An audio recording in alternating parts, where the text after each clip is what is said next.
Hello everyone. Here we are going to discuss normal anatomy and histology of the kidney. Now nobody is going to ask you a question from this topic in your university exam.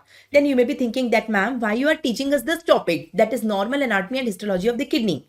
Because the further topics in the entire urinary system or renal system, you will have a better understanding if you know the normal anatomy and histology. You can't understand the glomerulonephritis, pyelonephritis if you don't even understand the normal histology of the kidney. So before starting the topics, we have to understand normal anatomy and histology of the kidney.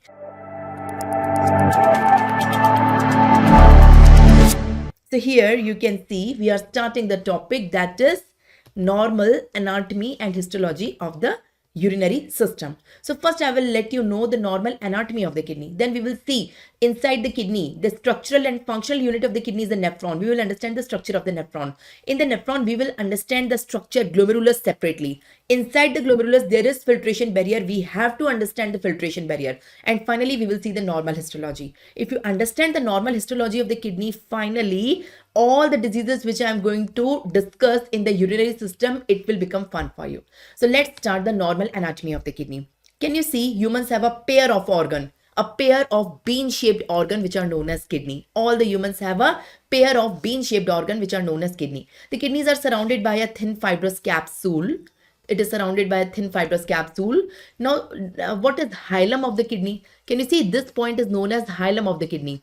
Hilum of the kidney is situated at the midpoint on the medial surface.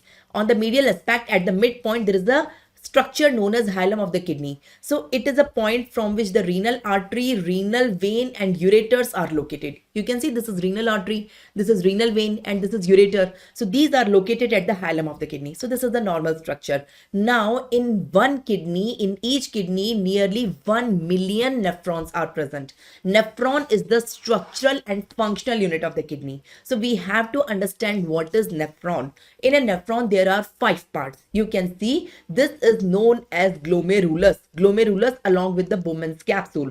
This is known as proximal convoluted tubule, that is PCT, proximal convoluted tubule. This is known as loop of Henle. In the loop of Henle, there are 2 limbs, descending limb and ascending limb. This is known as loop of Henle. This is known as distal convoluted tubule, DCT. And finally, this is collecting tubules, collecting ducts. So these are the 5 parts of a nephron. So in the nephron, we are having glomerulus along with the Bowman's capsule, proximal convoluted tubule, loop of Henle, distal convoluted tubule and collecting ducts. So this is the nephron. Now we have to understand this glomerulus separately. Now can you see in this glomerulus, you can see this is the afferent arteriole.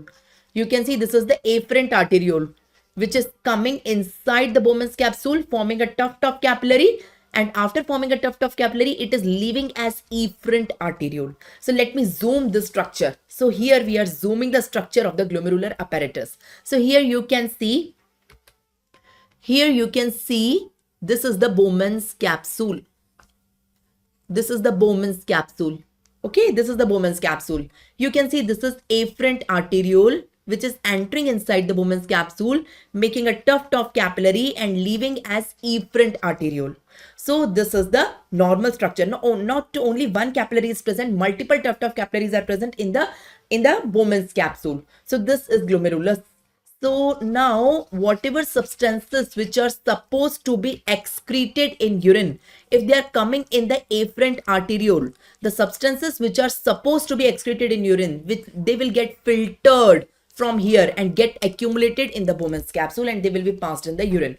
This step is known as glomerular filtration. So I hope you got it. So this is what glomerular filtration is shown to you. So whatever substances which are present here in the capillary, which are supposed to be excreted in urine, they will get filtered from here and they will get accumulated in the Bowman's capsule. So here also you can see this is the afferent arteriole. The blood is coming from the afferent arteriole and whatever substances which are supposed to be get excreted, they are filtered and get accumulated here. They are passed in urine and the blood is leaving via afferent arteriole. So this is normal. So the same thing is shown to you. You can see this is afferent arteriole. From the afferent arteriole, the blood is coming. You all can see. And the substances which are supposed to get excreted, they get filtered from here. And they are excreted in the urine. So this is glomerular filtration. Now the question is that when a substance is present in the capillary here, it want to get filtered and go in the Bowman's capsule. What all things it has to cross? It has to cross 3 layers.